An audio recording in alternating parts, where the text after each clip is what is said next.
네, 민주당 대표에 도전한 후보 모두 8명입니다. 기호 순으로 말씀드리면요. 이인영, 최재성, 그리고 김두관, 박범계, 김진표, 송영길, 이해찬, 이종걸 의원입니다.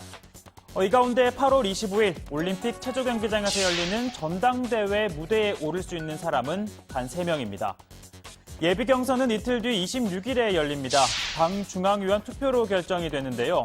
민주당 당대표, 원내대표, 최고위원, 그리고 국회 부의장, 전국대의원대회 의장과 부의장, 그리고 상임고문과 고문, 그리고 시도당 위원장, 국회의원, 지역위원장, 시도지사와 시도의회 의장, 구청장, 시장, 군수 등 약 450여 명입니다.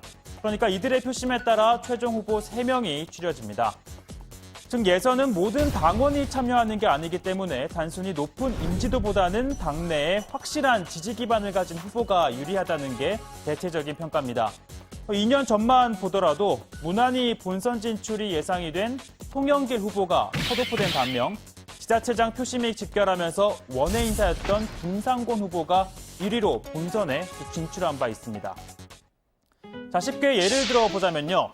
다정회 반장을 대표해서 보도국 회장 선거에 출마할 후보를 뽑는 예비 경선을 치른다고 했을 때 다정회 가족분들 사이에선 지지도가 높은 신혜원 반장이 뽑힐 거다라고 예상을 하시겠지만 실제로는 예비선거 투표권을 가진 국부장의 지지를 받는 최종혁 반장이 본선에 진출할 가능성이 더 높다는 겁니다. 자, 이해가 되시죠? 그렇다 보니 예선을 앞둔 후보들은 투표권을 가진 선거인단을 1대1로 접촉하면서 지지를 호소하는 전략을 택하고 있습니다. 그 가운데 한 그룹이 바로 동료 국회의원이죠.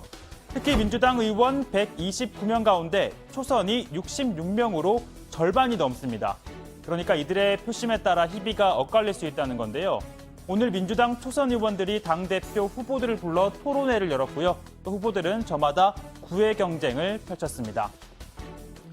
그럼에도 컷오프 투표권을 가진 중앙위원 대부분이 오랜 시간 당에 몸을 담아왔고 또 지지 방향이 확실한 소위 고정표라는 점에서 당 안팎에서는 이 사람은 무난하게 예비 경선을 통과할 것이다. 본선 진출의 상수로 보고 있는데요. 바로 7선의 이해찬 의원입니다. 경쟁자도 이렇게 평가를 합니다. 모든 후보들이 다 부담스럽겠죠. 네. 그러나 이해찬 의원은 당이 어려울 때마다 구원투수로서 많은 역할을 하셨죠. 특히 예. 문재인 정부 탄생에도 아주 1등 공신이었고요. 네네. 반면 젊은 후보들은 세대교체론을 주장하고 있습니다. 가장 젊은 최재성 의원은 이번 선거를 세대와 혁신의 경쟁이다라고 했습니다. 그리고 이인영 의원 역시 역동적이고 창의적인 리더십이 필요하다라고 했고요. 다음 박범계 의원, 젊음을 바탕으로 유능한 혁신가라는 포부를 밝혔습니다. 자, 이 같은 세대교체론에 대해 선배들도 가만히 있을 수는 없을 겁니다. 세대교체론에 직면한 이해찬 의원, 혁신은 철학과 정책으로 하는 것이지 나이로 하는 게 아니라고 했습니다. 문재인 대통령보다 한 살이 더 많은 데다 참여정부 국무총리를 지내는 등 청와대가 부담스러울 수 있다는 일각의 의견에 대해서는 이렇게 반박합니다. 문재인 대통령하고는 제야민주화운동 때부터 지금까지 거진 30년 이상을 함께 살아온 그 친구이자 동지입니다. 대통령의 역할이 있고 당대표의 역할이 있고 예. 국무총리의 역할이 있는 거거든요. 예. 자, 그리고 올해 만 71입니다. 후보들 중 최연장자인 김진표 의원, 오히려 이를 강점으로 내세웠는데요. 국민이 원하는 건 자기 정치를 하는 사람이 아니라며 관리형 당대표를 부각시켰습니다. 물론 그러면서도 젊은 의원들과도 친하다라고 강조를 하고 또 젊은 층을 향한 홍보 영상도 제작을 했는데 자, 여러분들은 숨을 크게 한번 들이키고 함께 보시겠습니다.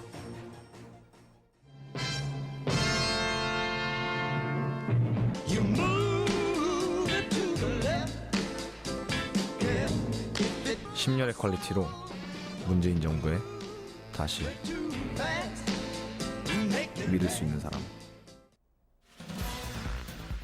자, 예비 경선 결과를 쉽게 예측할 수 없는 건 특정 지지층의 표가 집결하지 않고 흩어질 수 있다는 겁니다. 그동안 당내 선거에서 강한 응집력을 보여온 친문 표심이 친문 후보를 표방하는 후보들 중 누구에게로 향할지가 관심인데요. 만일 이 친문표가 분산이 된다면 확실한 지지 기반이 있는 후보들이 유리할 거란 관측이 나옵니다. 후보들 중 유일한 호남 출신으로 인천시장을 지낸 송영길 의원, 인천과 호남 표심을 확실히 잡겠다는 전략입니다.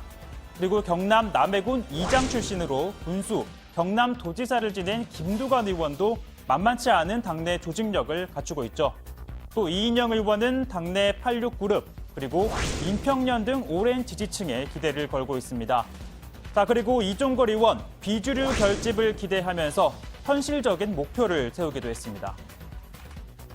그러나 또 후배들이 가만히 있지 않습니다. 그러니까 경쟁하게 따지고 그러지 않습니까?